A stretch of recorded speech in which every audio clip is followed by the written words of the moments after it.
Hello everyone, हमने start किया है chapter 1 fundamental unit of life. पिछले लेक्चर में अपन ने डिस्कस किया था कि सेल जो है वो डिस्कवर किसने किया है। फर्स्ट नॉन लिविंग सेल किसने डिस्कवर किया है, फर्स्ट लिविंग सेल किसने डिस्कवर किया है। ठीक है, उसके अंदर हमने उसके बाद डिस्कस किया था सेल थ्योरी के बारे में। ठीक है, सेल थ्योरी किसने डिस्कवर करी थी या किसने पुट अप करी थी, किसने बताया था सेल थ्योरी के बारे में, वो थे दो साइंटिस्ट, शिल्डन एंड श्वान।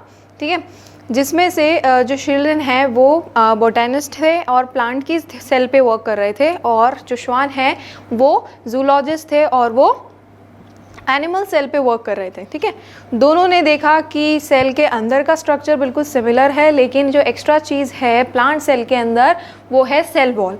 ठीक है, तो इस तरीके से उन्होंने दो फॉर्मूलेशन दिया है, दो चीज़ें कही हैं कि ये दोनों चीज़ें तो होनी ही चाहिए अगर किसी लिविंग और किसी ऑर्गेनिज्म को हम जिंदा या लिविंग कंसिडर कर रहे हैं तो। ठीक है, क्या था? नंबर 1 कि जितने भी प्लांट और एनिमल हैं वो सब बने हुए हैं किसके? सेल के, और जो सेल है वो सबका बेसिक यूनिट ऑफ लाइफ है। फिर उसके बाद हमने बात करी थी एक और नए साइंटिस्ट जो कि हैं रुडोल्फ विर्चो, जिन्होंने इस सेल थ्योरी में एक नया पॉइंट ऐड किया था। वो था कि जो ओमनिस सेल्यूला ई सेल्यूला, इसका मतलब कि जो सेल्स हैं वो पुराने सेल से ही बनते हैं। ठीक है, नए सेल कहाँ से आते हैं? पुराने सेल से ही आते हैं। ठीक है, तो ये तो हो गया पिछले लेक्चर का रिवीजन। आज हमें स्टार्ट करना है वो है सेल का शेप। ठीक है, सेल का शेप। अब जो सेल का शेप है, सेल का शेप और साइज, ये दो चीज़ें ऐसी हैं जो कि डिपेंड करती हैं किस पर? सेल के फंक्शन पर, कि सेल क्या फंक्शन परफॉर्म कर रहा है। ठीक है, आप सबको पता है कि आरबीसी का जो शेप है वो कैसा होता है? डिस्कॉइडल। डिस्कॉइडल कैसा होता है? डिस्क जैसा। ठीक है, इस तरीके से दो चीज़ें बनेंगी। बाइकॉनकेव जो स्ट्रक्चर होता है, इस तरीके से आरबीसी का स्ट्रक्चर होता है। ठीक है, अब आरबीसी के स्ट्रक्चर के अंदर हमें पता है, या अभी आपको जब हम जैसे जैसे ऑर्गेनल पढ़ेंगे पता चलेगा कि आरबीसी जो है वो हर चीज़ में एक्सेप्शन है। ठीक है, कि उसके अंदर कोई भी ऑर्गेनल प्रेजेंट नहीं होता है। ठीक है, तो उसका काम क्या है? उसका काम है ऑक्सीजन को ट्रांसपोर्ट करना। तो ज़्यादा से ज़्यादा आरबीसी के अंदर ऑक्सीजन बाइंड हो सके, अकोमोडेट हो सके, इसीलिए वहाँ पर कोई भी ऑर्गेनल प्रेजेंट नहीं होता है। ठीक है, तो ये एक क्या हो गया? फंक्शन हो गया। फंक्शन क्या है आरबीसी का? इधर से उधर जो ऑक्सीजन है उसको ट्रांसपोर्ट करना। ठीक है, तो ये क्या है? उसका फंक्शन है। तो फंक्शन क्या डिसाइड कर रहा है? उसका शेप डिसाइड कर रहा है। ठीक है, तो वो इस तरीके से तो ज़्यादा ऑक्सीजन बाइंड हो सकती है। इसी तरीके से नर्व सेल की अगर मैं बात करूं तो नर्व सेल का डायग्राम कैसा होता है? देखो, इस तरीके से नर्व सेल का डायग्राम है।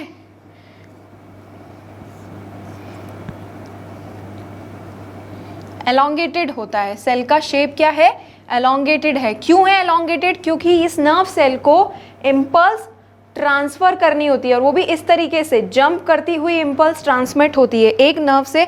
नर्व सेल के बारे में जो डिटेल है वो अपन को बाद वाले चैप्टर्स में आएंगी।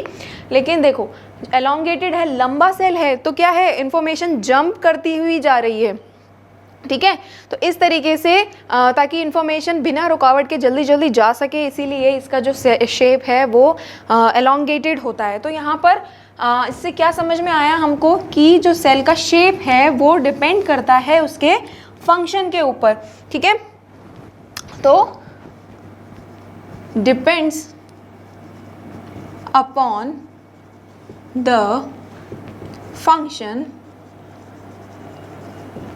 Cell perform. ठीक है, इस तरीके से फॉर एग्जाम्पल अगर मैं यहाँ पे आपको एक एग्जाम्पल दूँ आरबीसी का। ठीक है, आरबीसी का शेप है यहाँ पर बाइकॉन्वेक्स या डिस्कॉइडल। ठीक है, डिस्कॉइडल शेप का होता है, या आप उसको कह सकते हो डिस्क जैसा होता है। डिस्कॉइडल शेप यहाँ पर आरबीसी का है।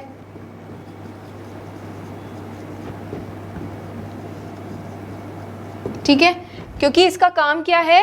फंक्शन क्या है आरबीसी का? ट्रांसपोर्टेशन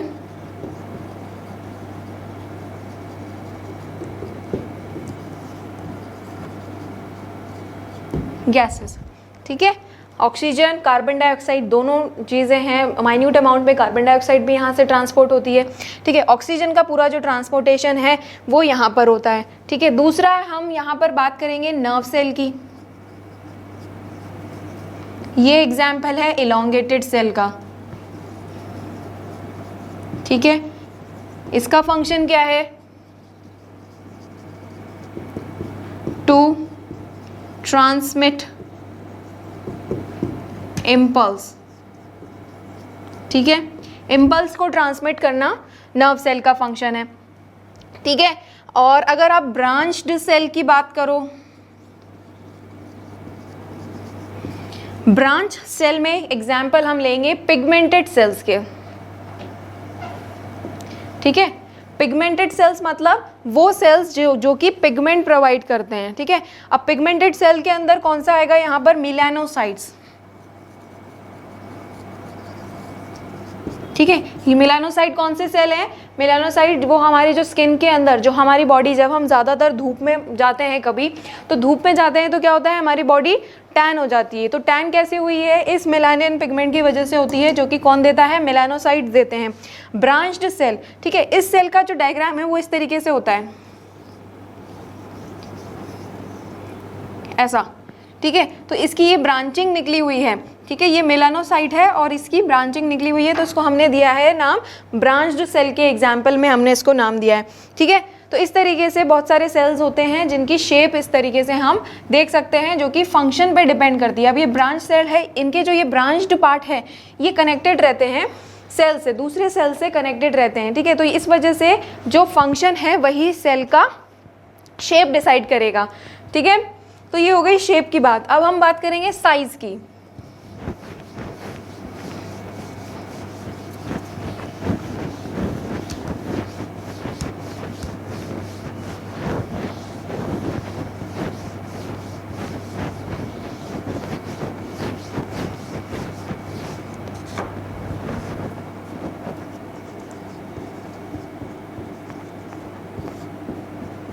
ठीक है, साइज भी जो होती है सेल की वो भी डिपेंड करती है किस पे? उसके फंक्शन पे, ठीक है।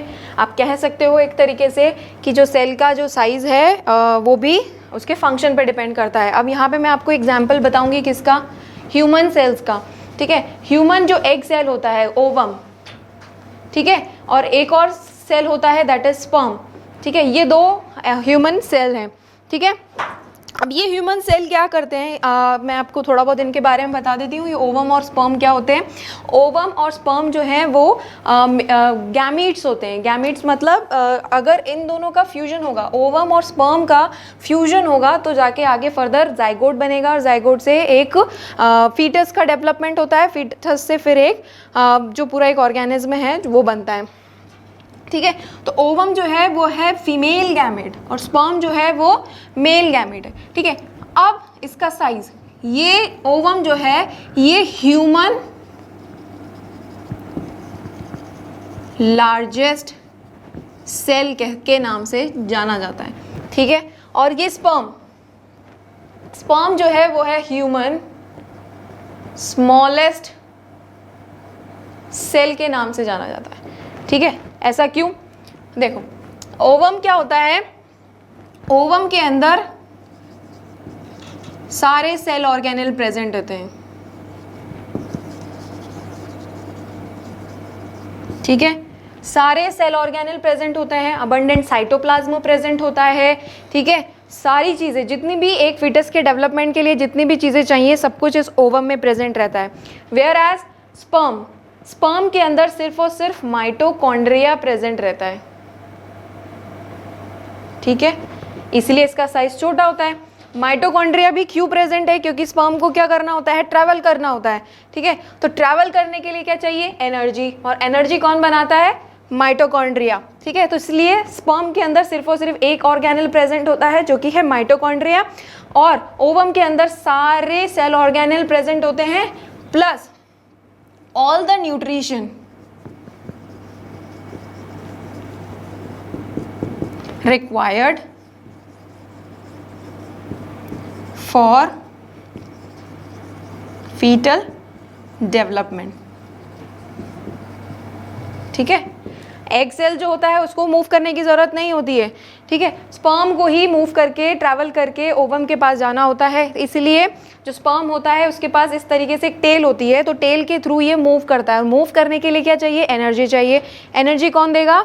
माइटोकॉन्ड्रिया देगा, ठीक है। इसीलिए सिर्फ एक ही ऑर्गेनेल स्पर्म के पास प्रेजेंट है और ओवम के अंदर सारी चीज़ें प्रेजेंट है, ठीक है। तो इस तरीके से जो सेल का साइज है वो भी किसने डिसाइड किया है? उसके फंक्शन ने डिसाइड किया है, ठीक है। तो एक एग्जाम्पल तो ये हो गया कि ह्यूमन लार्जेस्ट सेल हो गया है ये आपको लर्न करने पड़ेंगे, ये इंपॉर्टेंट है, ठीक है। अब अगर मैं बात करूं कि इस दुनिया का सबसे छोटा सेल, स्मॉलेस्ट सेल,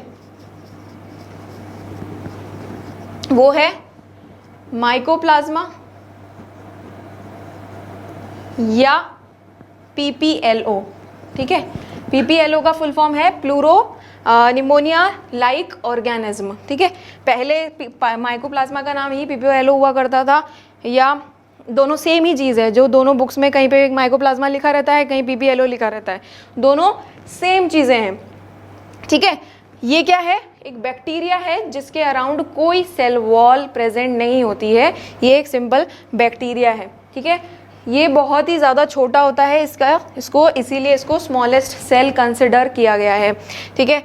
अब उसके बाद अगर ह्यूमन के अंदर भी, अगर मैं ह्यूमन बॉडी के अंदर लॉन्गेस्ट सेल की बात करूं,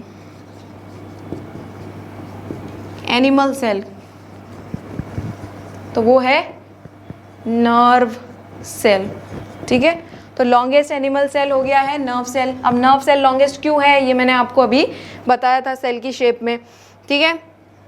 ये हो गया स्मॉलेस्ट ह्यूमन सेल। अगर आपसे ह्यूमन सेल पूछा जाता है स्मॉलेस्ट, तो वो है स्पर्म, ठीक है। और अगर आपसे पूछा जाता है कि ह्यूमन लार्जेस्ट सेल है ओवम, लॉन्गेस्ट एनिमल सेल है नर्व फाइबर, अगर लॉन्गेस्ट प्लांट सेल की बात करें तो वो है हेम्प फाइबर। हेम्प फाइबर क्या होता है? बिल्कुल फाइबर लाइक स्ट्रक्चर होता है। फाइबर्स क्या होते हैं? जैसे कि आपने कोकोनट देखा होगा, रॉ कोकोनट जो होता है ब्राउन वाला, उसके बाहर जो थ्रेड होते हैं, जो फाइबर्स होते हैं, उस तरीके के वो फाइबर्स हैं जो कि यहाँ पर प्लांट्स में देखने को मिलते हैं, ठीक है। तो ये है सारी प्लांट्स की साइज जो है, बिल्कुल डिपेंड करती है कि कुछ ऐसे सेल्स जो होते हैं साइज़ जो बहुत ही ज़्यादा छोटी होती है और कुछ ऐसे होते हैं जो कि बहुत ही ज़्यादा बड़े होते हैं। यहाँ पर एक और है कि जो लार्जेस्ट सेल इस दुनिया का है वो है ऑस्ट्रिच एग, ठीक है। 18 सेंटीमीटर का होता है, ये उसका साइज़ है, ठीक है। तो ये था पूरा सेल शेप और साइज़ के बारे में, ठीक है। तो ये वाला लेक्चर है अपना यहीं पर ख़त्म। नेक्स्ट लेक्चर में अपन बात करेंगे कितने टाइप के सेल्स होते हैं, किस किस हिसाब से उनका डिफरेंशिएशन होता है, ठीक है। Thank you.